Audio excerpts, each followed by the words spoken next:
As Nigeria continues to grow in faith, many are asking what happens to our traditions, our languages, our identity. Can culture and Christianity work hand in hand, or are they pulling us in different directions? Good morning and welcome to another exciting episode of the Mirror with Beauty Benjamin. Today we will shine a light on the topic that is as old as missionary footprints on African soil.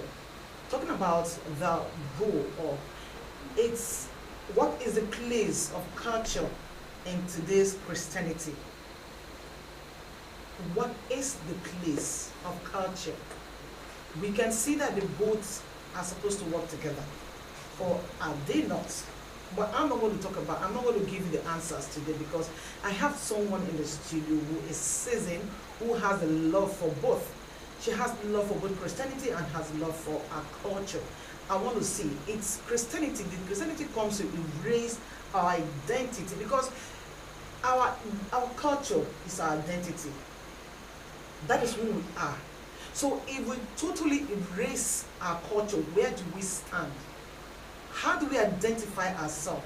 Our dress style, our language, our food, our dances, our songs. These are the things that contribute to who we are as Nigerians. So now if we lose all of this, do we have a base? But I know that is going to talk. Good morning, ma. Welcome to the show. Good morning. So how are you? It's a Friday.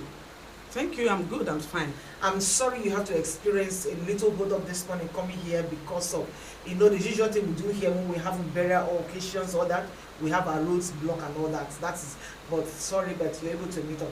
Now, we are looking at this topic now. What is the place of culture in today's Christianity? Let's start by how do we even get Christianity? Go on now. Okay. Thank you. It's my pleasure being in your mix today.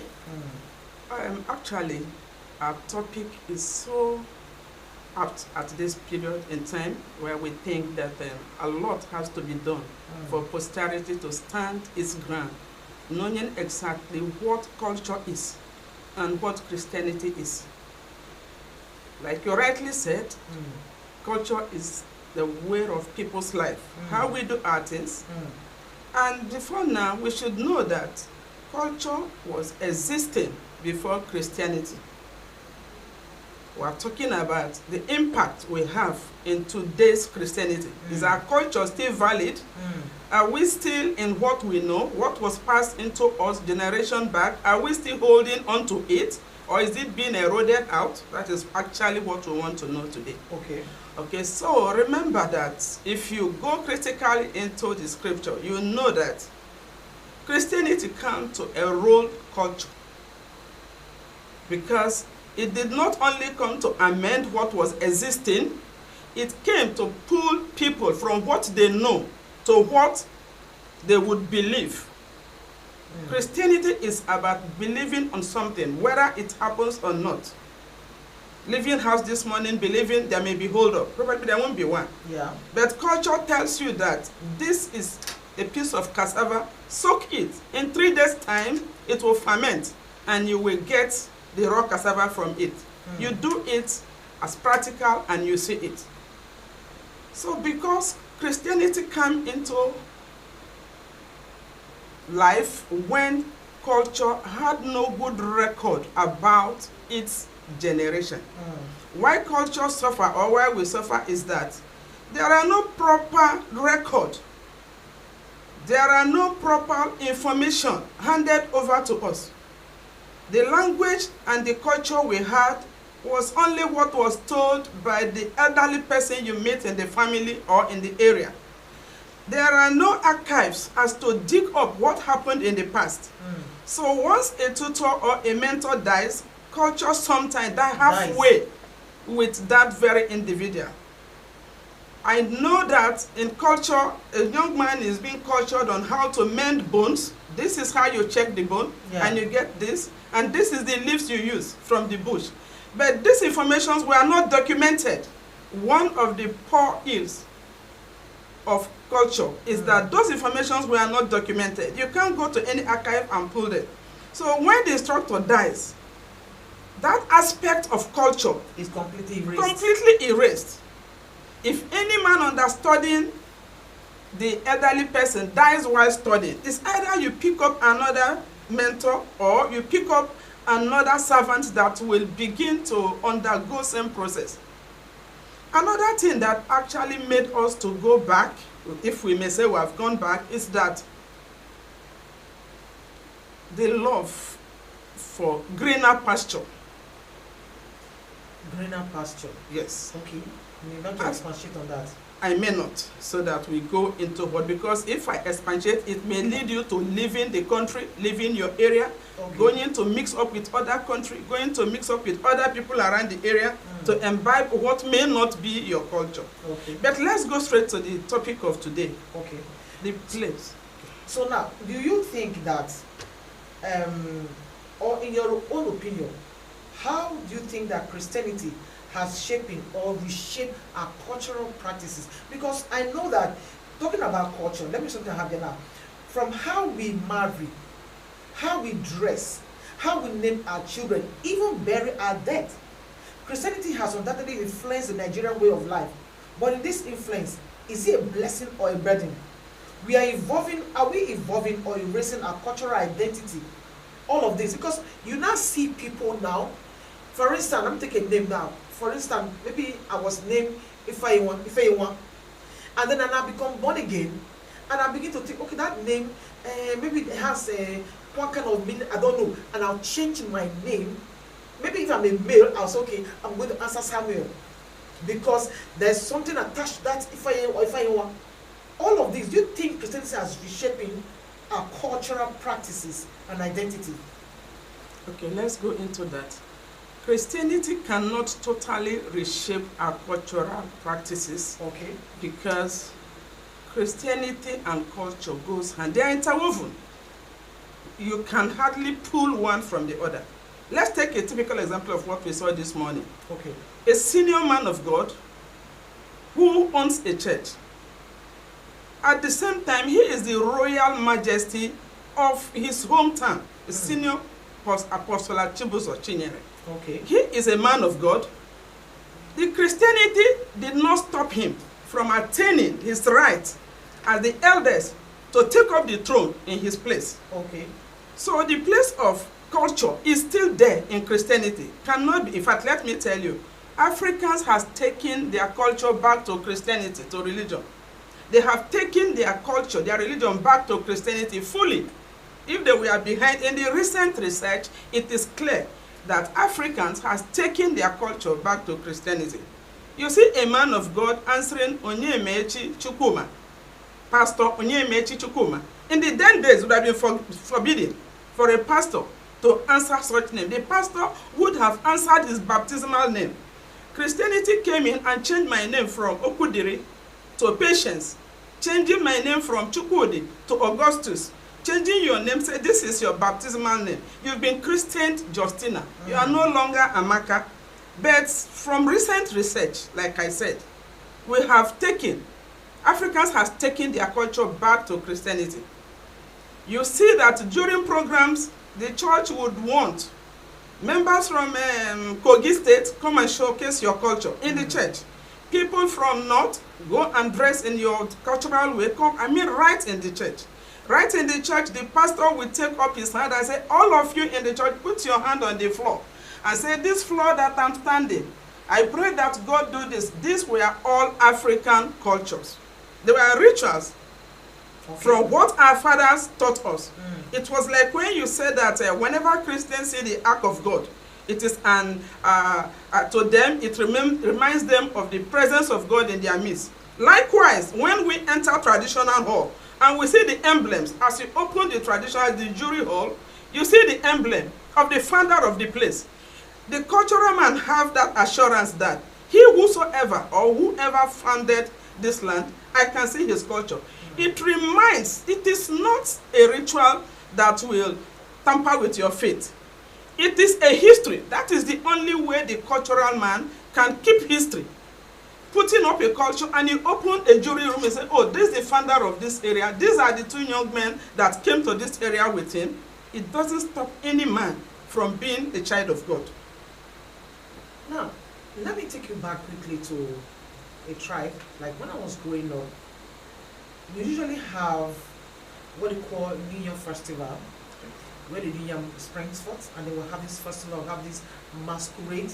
You know, it used to be like a 1 week program where everybody comes home and they gather around, and then they bring this yam, and then you see the young men, they go out, they dress in different masquerade and all that. This is a festival.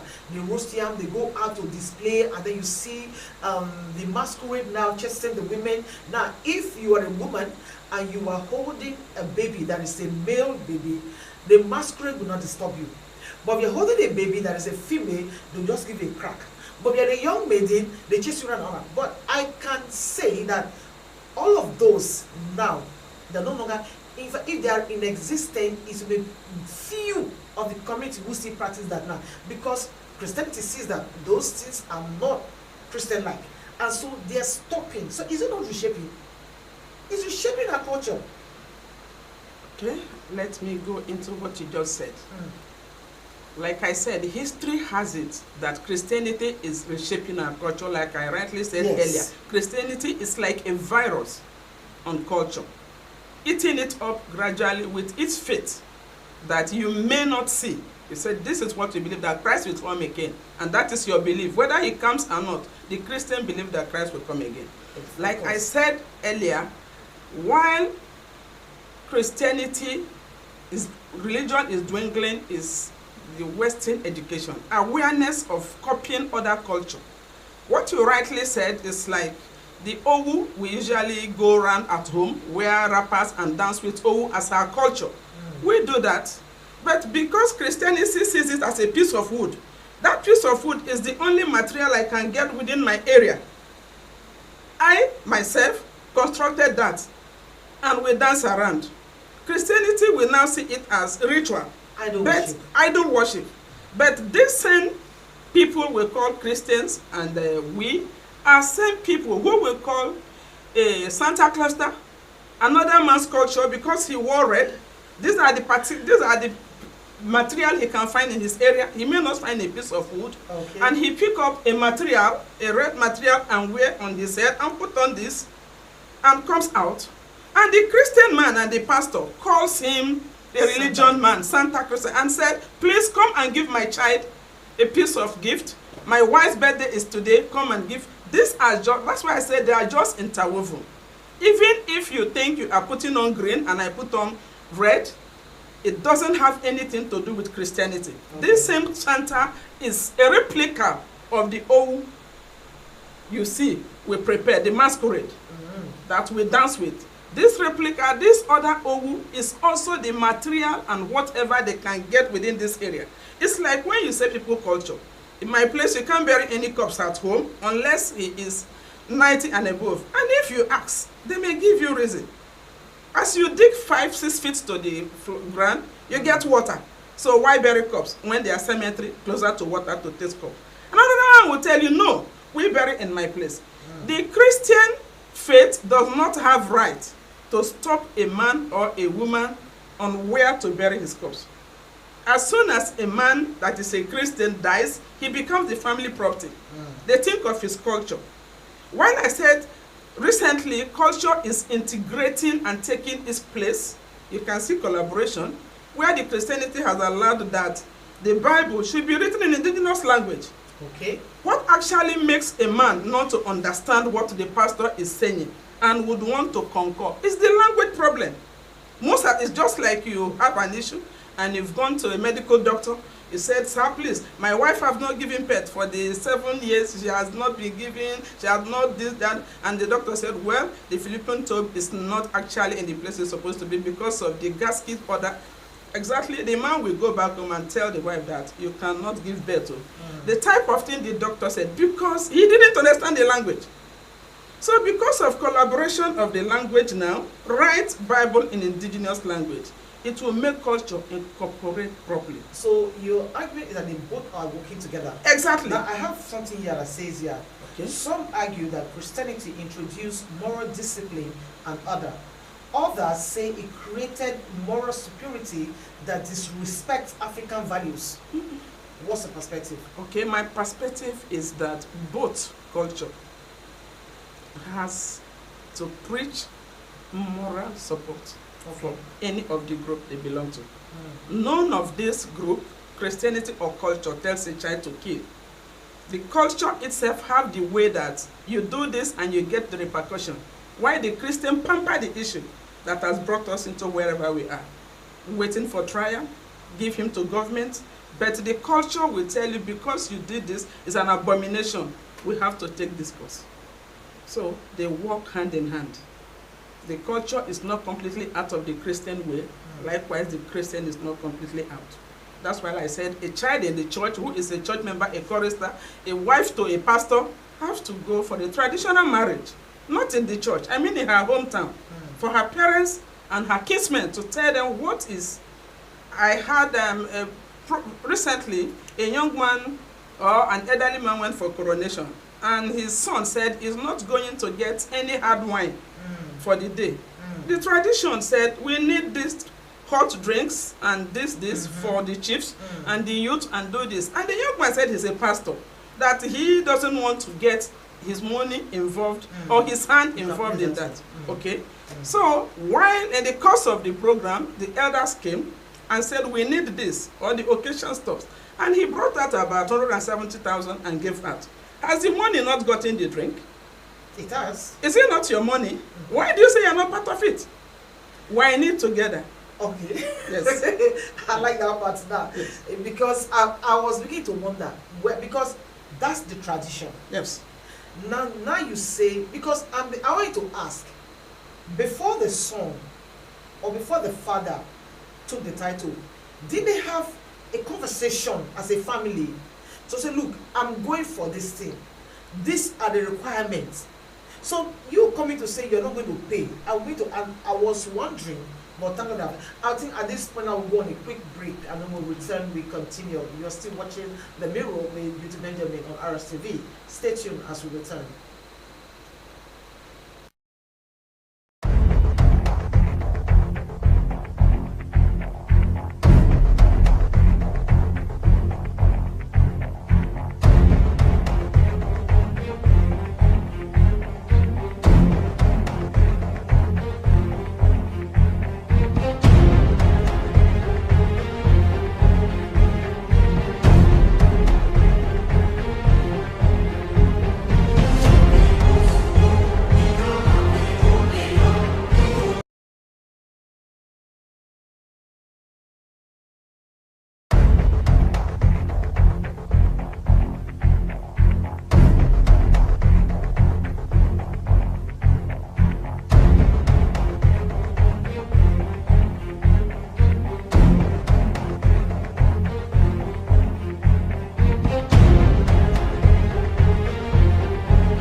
You're welcome back to The Mirror with Beauty Benjamin. And then if you're just tuning in, this is The Mirror.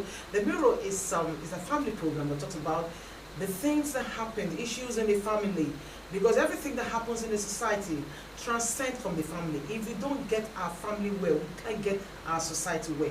Now, the mirror, you know what the mirror stands for? Mirror stands, it mirrors you, it sees you, it shows you exactly how you are. When you dress up and stand in front of the mirror, what do you see? You make, and then you see corrections and all that, and you correct. That's what the mirror does now. Now, we are open to your advert, we're open to sponsorship, and if you think you have what it takes to be on this show, if you want to talk about something, you have an issue, that burning issue, they want to share with the world, just hit me on the number on the screen. I will call the number 070-888-56625. 070-888-56625. You can also follow the program on The Mirror with Benjamin on Facebook And then on YouTube, The Mirror with Beauty Benjamin. On X, The Mirror with Baby. On Instagram, at The Mirror with Beauty Benjamin. At The Mirror with Beauty Benjamin on YouTube. All of these social media, you can always follow us. And then you can send me a direct message. Send me a WhatsApp message on 070-888-56625. Let us get our families intact. Get our families well so we can get our society working. I've been talking to Dr. Patience Olu in the studio on the role, the impact of culture or Christianity on our culture. Now, are they working together? And is one overshadowing the other?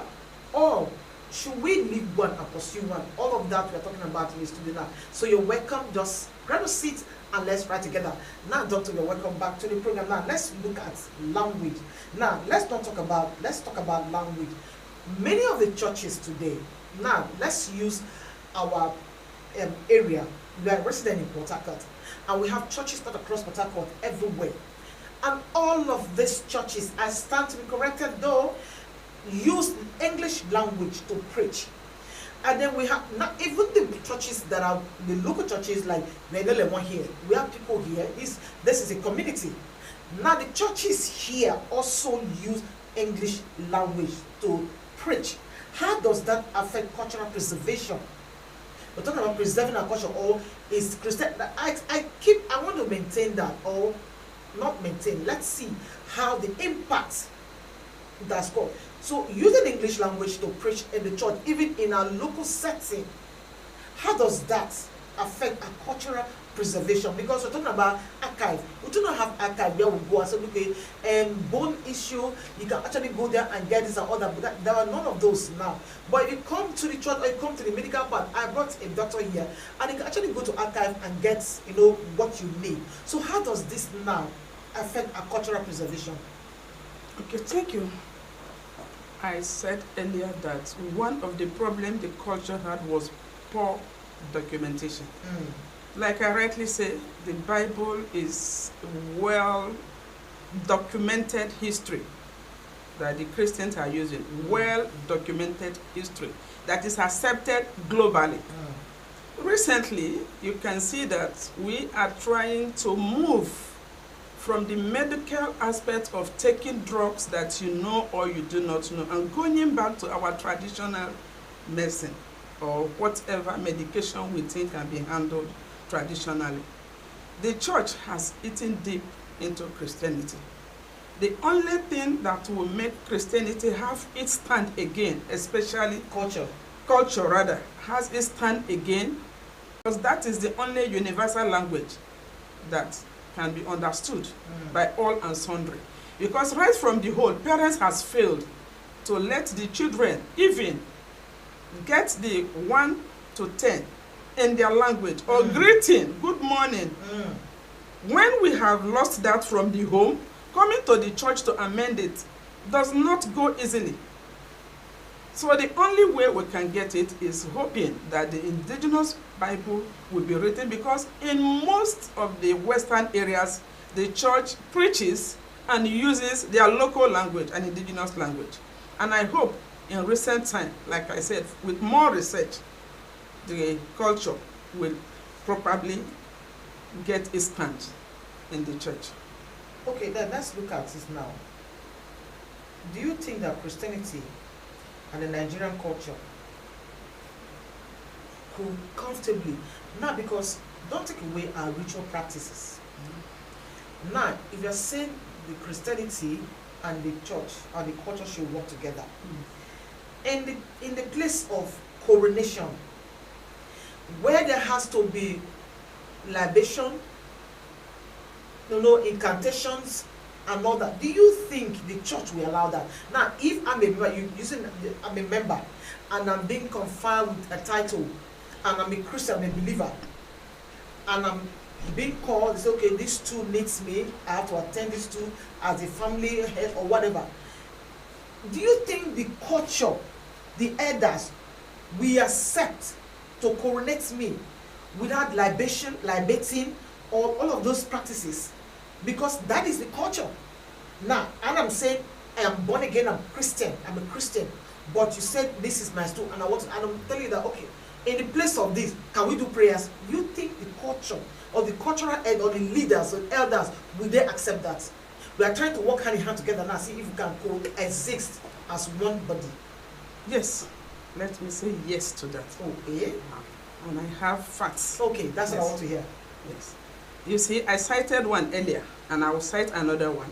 In my hometown, the traditional ruler handling the throne was a pastor of an Assemblies of God. I mean, a senior pastor or a leader. Okay. And when it was his time as the most senior to rule, according to the culture of the history of the people, when it was his time, there are some royal families that only those areas can rule. And he became the eldest to rule. And he said no, that he cannot handle two staff. How can I handle the Bible as a leader of a church? And I want to handle the staff to enter the town hall. Then the culture stood that because you are alive, you have to take up this. Because the church works hand in hand or are interwoven. You can't really pull out culture from church or pull church from culture.